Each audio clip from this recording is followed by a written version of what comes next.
5 million प्रकार की प्रजातियाँ शामिल है, जिसमें 2.5 प्रजातियाँ ही अभी तक जीवित है।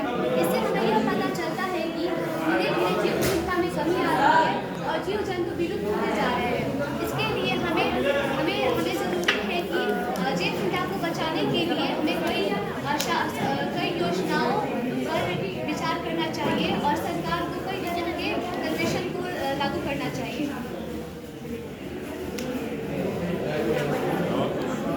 और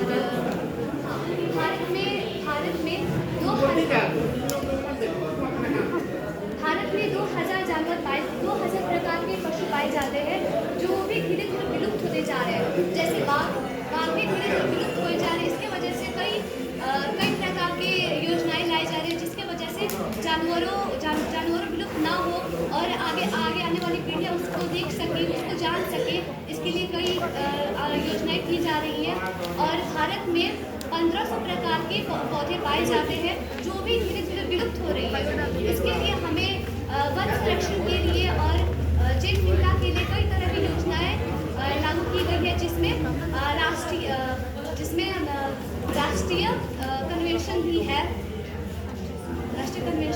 और हमें ये ध्यान देना चाहिए कि हमारे आसपास के जीव जंतु कम ना हो और हमें अपना प्रयास जारी रखना चाहिए।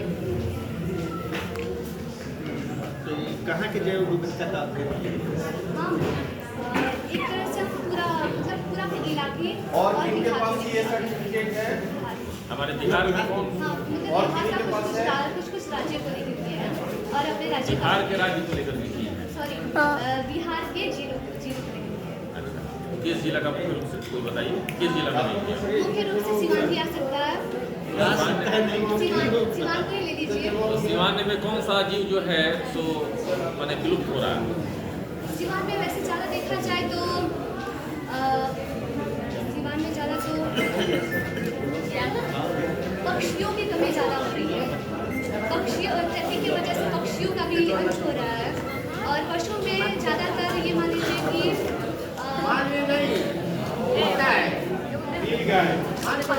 नील गाय हो गया